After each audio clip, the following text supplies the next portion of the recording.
Perdón, primero que todo, hoy día, como vimos recién, nos toca dentro de la prédica el capítulo 3, a partir del capítulo 3, del versículo 1 al versículo 9. La semana pasada nosotros vimos el versículo 2, o el capítulo 2, del 1 al 16.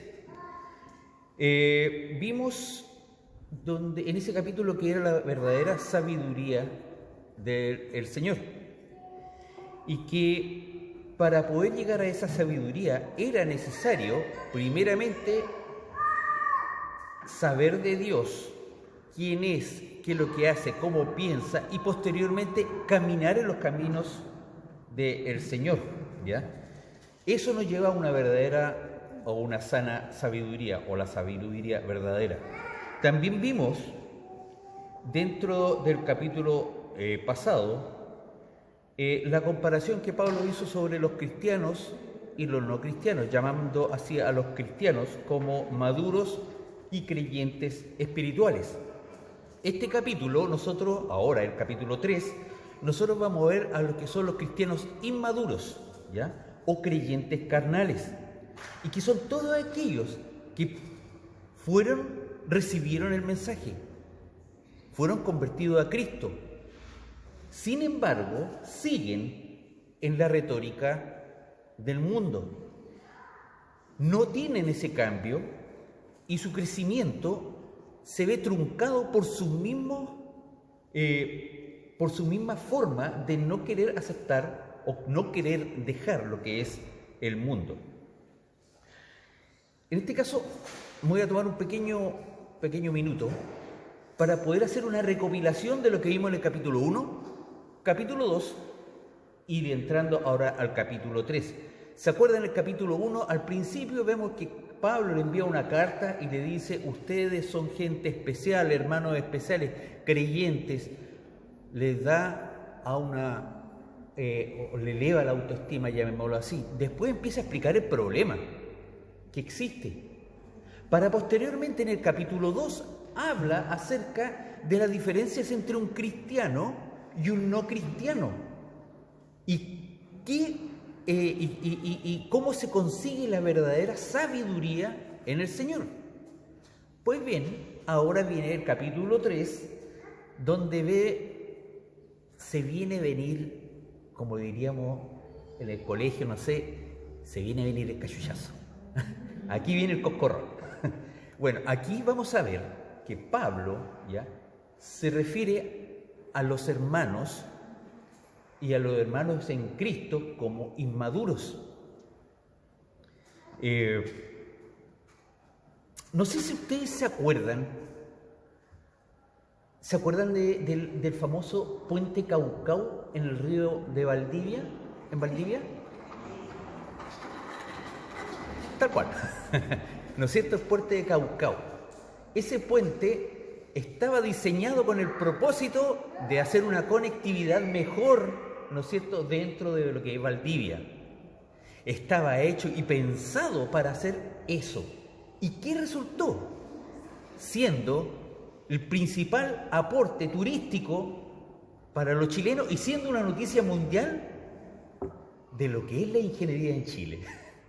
Creció un 17% el turismo en Chile. 17%. Hizo todo lo que no fue diseñado. Claro.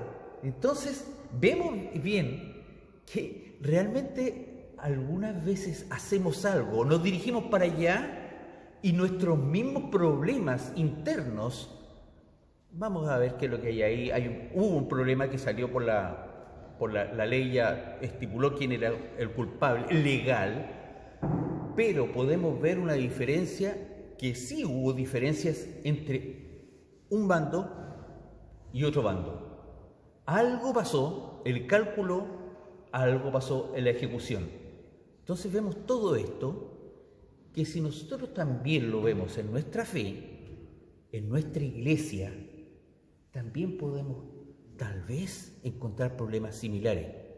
Y para ello, obviamente, antes de partir con lo que es el versículo de hoy, como siempre voy a pedir que nos inclinemos en oración para poder dar entendimiento, pedir entendimiento. Entendimiento, ¿se escucha bien o no? Parece que tenemos problemas con el micrófono.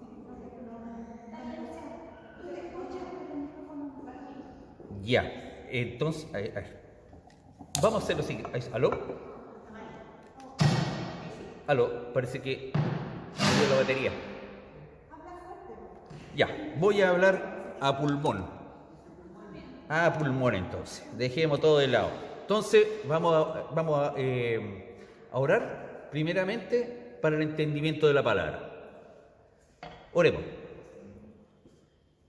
Padre eterno, te damos gracias, Señor, porque podemos estar aquí nuevamente en tu casa de oración. Y qué lindo, Señor, estar nuevamente acá, Señor, compartiendo la palabra con mis hermanos, Señor, y todos creciendo al unísono en ti, Señor.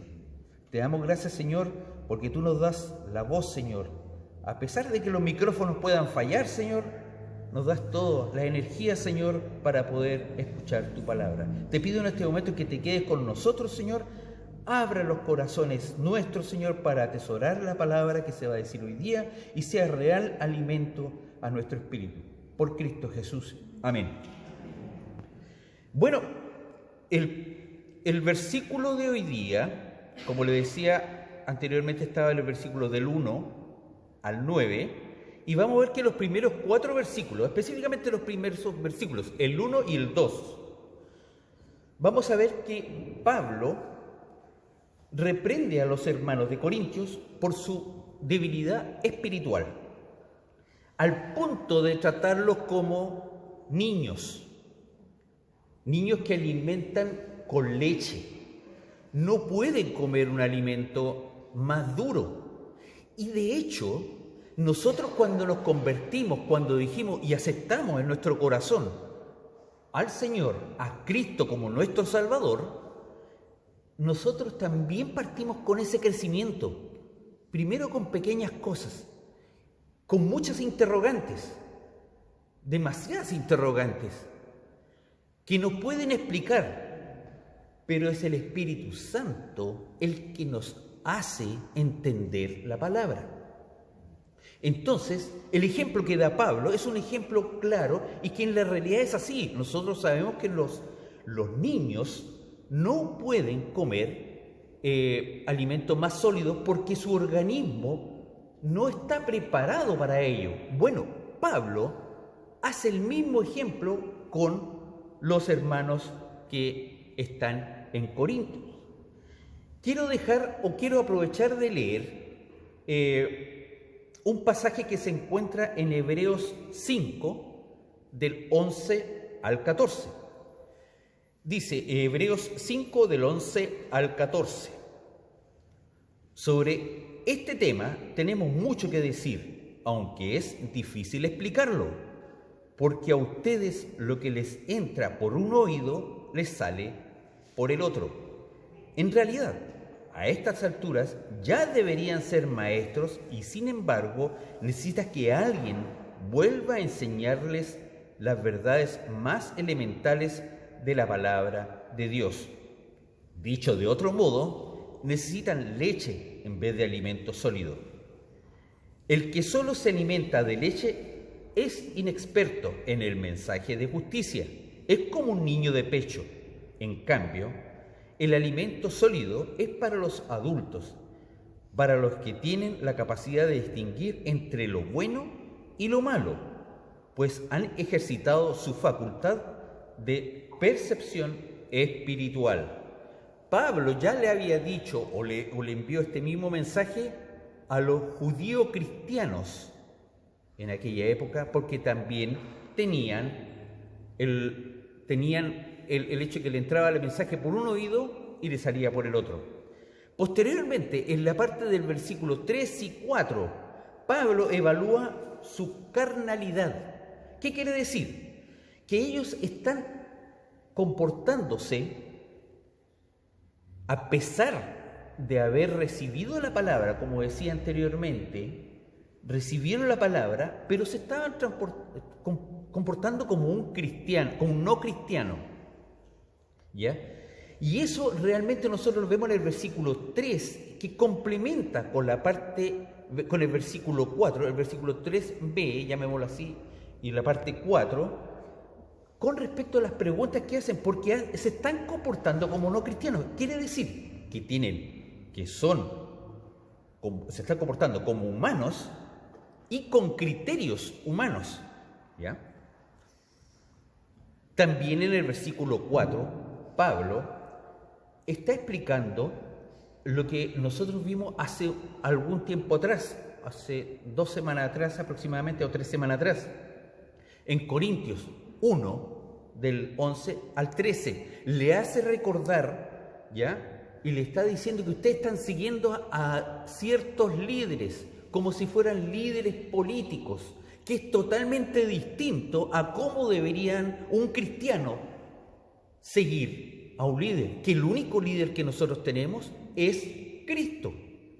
No tenemos otro líder.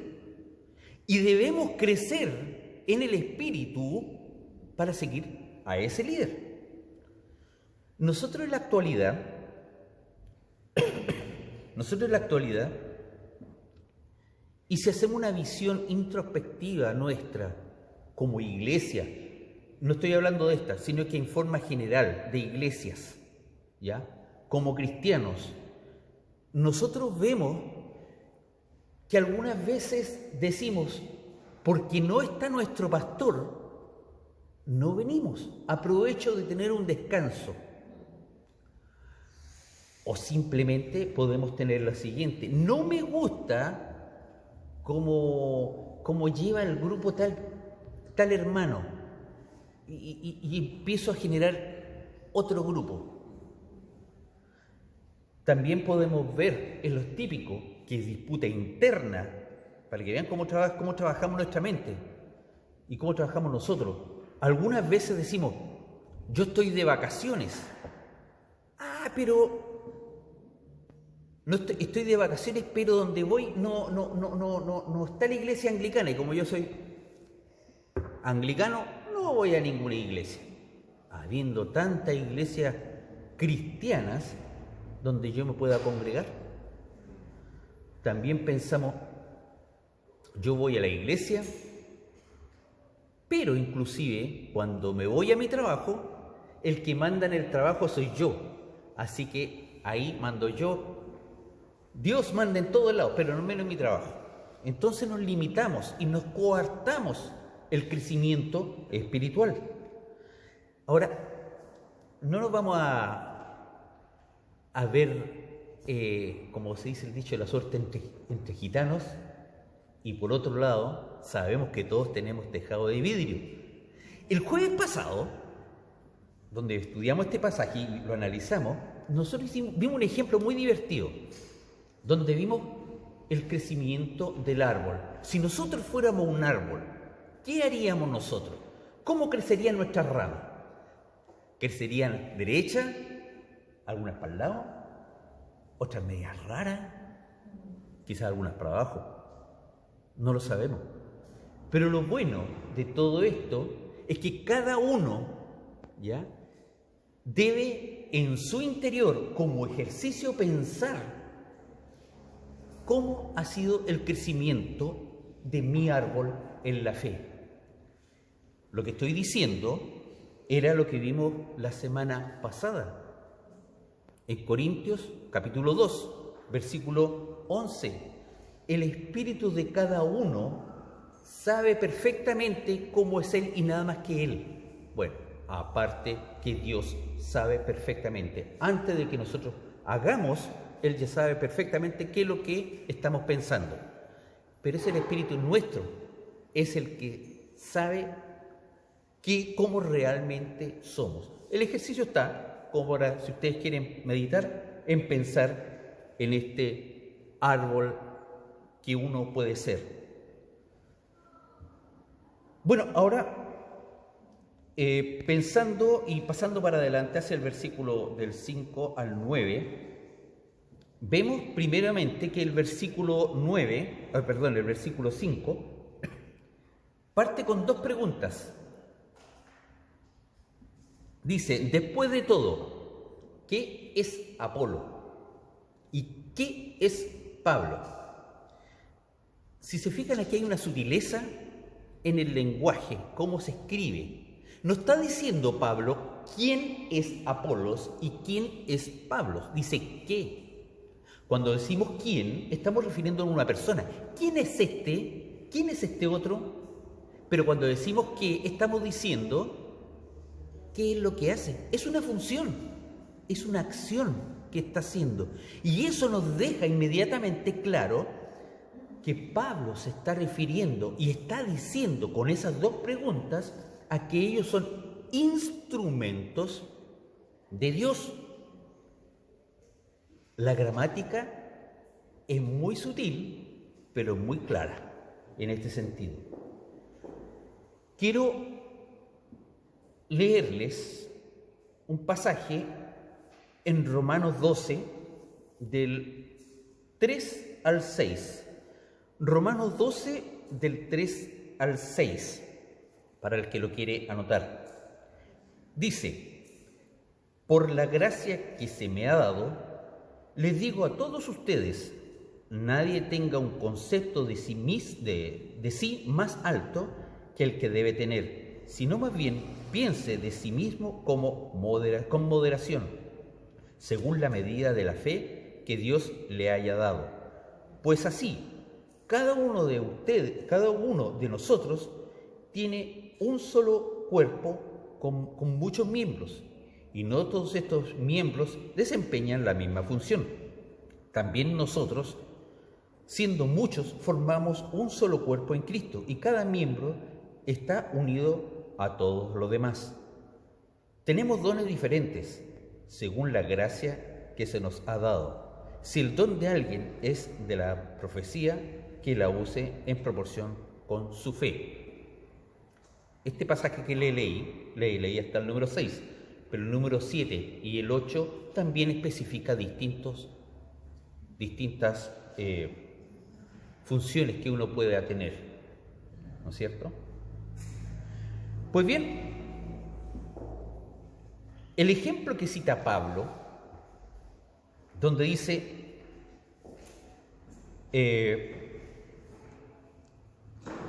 la función de siembra, ¿no es cierto?, que Pablo es el que siembra y Apolos es el que riega.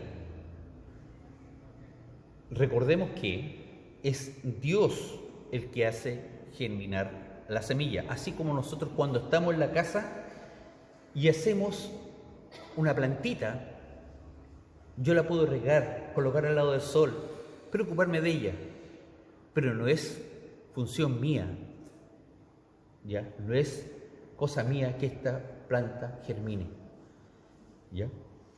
No sé si se acuerdan ustedes en Hechos, lo vimos hace muchas semanas atrás, Hechos 6, versículo 14, ¿se acuerdan de Lidia?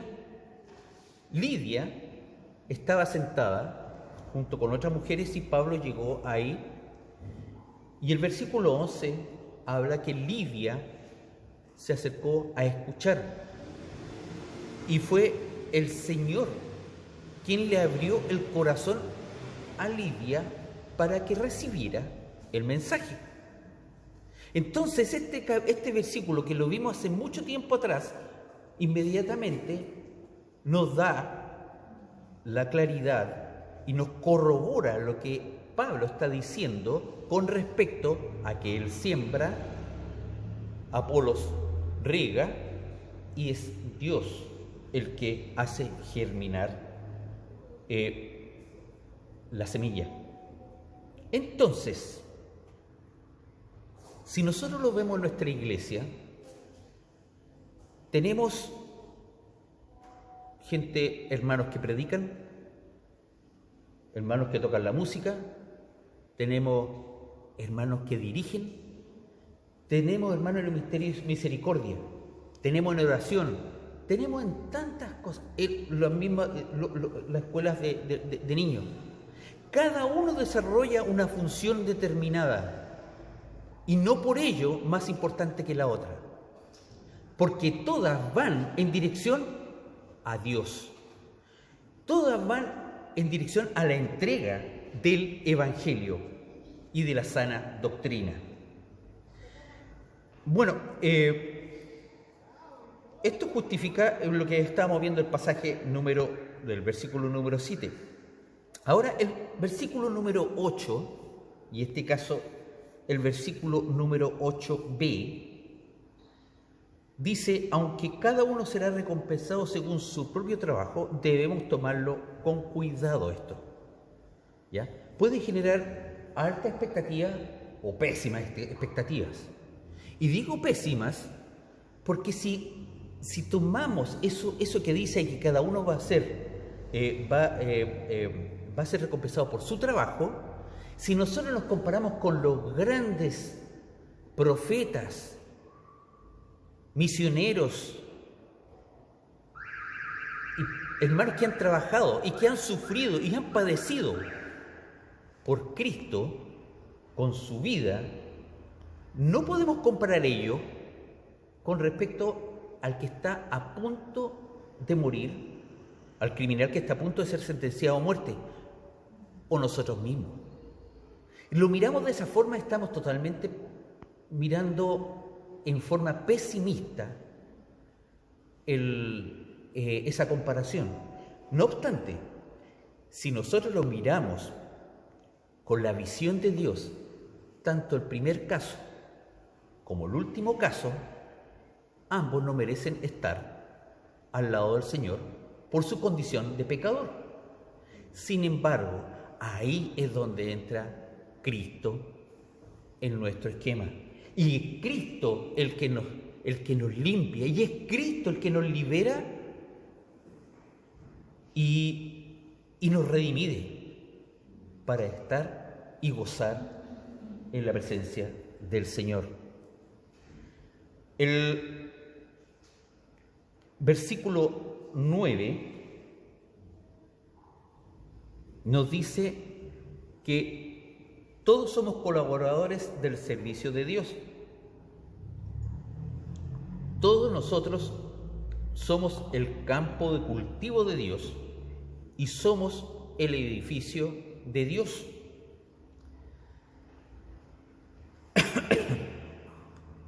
Miren, conversamos el otro día también en el ejercicio que vimos el día jueves aquí en la iglesia de este pasaje, y vimos lo siguiente: ¿qué pasaría si nuestros padres dijeran: necesito ir a vivir con ustedes, no tengo dónde estar y nos queremos ir a vivir con ustedes? ¿Es posible?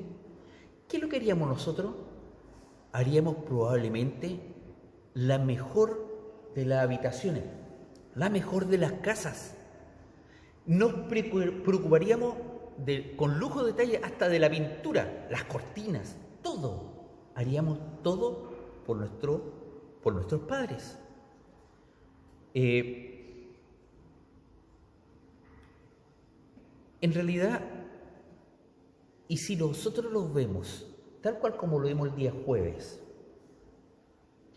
que nosotros estamos llamados a hacer parte del edificio, como dice la palabra, del edificio de Dios, nosotros tenemos que estar preparados y tenemos que ser los mejores ladrillos para construir ese edificio, ya sea en la base de ese edificio, en las paredes interiores, en las puertas, en la jardinería, en el mismo perímetro de la casa. Nosotros pasaríamos a hacer eso y tenemos que prepararnos para ello. Tal vez este ejercicio ayude también a interpretar un poquito el versículo 8b, porque todos estamos llamados a formar parte del reino del Señor y en su respectiva ubicación donde Él estime conveniente dentro del reino del Señor. Entonces, como conclusión de este pasaje que vimos el día de hoy, el llamado que tenemos que tener en este momento es para estar unidos en la palabra, unidos en el Espíritu, unidos en un solo líder, que es Cristo. que no nos pase lo que nos pasó o que nos pasó a nosotros como chilenos en el puente de Caucao. No sabemos qué es lo que pasó, pero vimos que el propósito de esa construcción era para una cosa, ¿no es cierto? Dar comunicación, conectividad, y terminó siendo atractivo turístico. Nosotros estamos llamados a ser hijos de Dios, crecer en la fe en todo momento, ser partícipe de lo que es el reino del Señor. No nos perdamos por discusiones internas, por conflictos internos, ¿ya? Por intereses netamente humanos en lo que es el propósito del Señor. Todos debemos ir hacia el mismo punto, como el remero que se dijo en unas prédicas anteriores. Todos debemos remar hacia el mismo lado, porque si remamos en forma distinta terminamos en círculo, o quizá en dónde. Así que ese es el llamado de la prédica del día de hoy: estar firmes como equipo, como un solo cuerpo en Cristo Jesús, y las divisiones que reflejan el lado humano, dejarlas de lado, porque nosotros no vamos a eso. Nosotros vamos a pensamientos espirituales y no pensamientos o espíritu humano. Oremos. Padre eterno, te pido, Señor, en este momento, Señor, que te quedes con nosotros, Señor, y seas el director de orquesta, Señor, de nuestra vida, Señor, no tan solo en forma individual, Señor, de cada uno, sino en equipo, Señor, en todas las actividades que tenemos en nuestra iglesia. Sé tú el director principal, porque el objetivo es llegar a ti, Señor. Los objetivos humanos, Señor, no nos llevan a ningún lado, Señor. Solamente diversión y solamente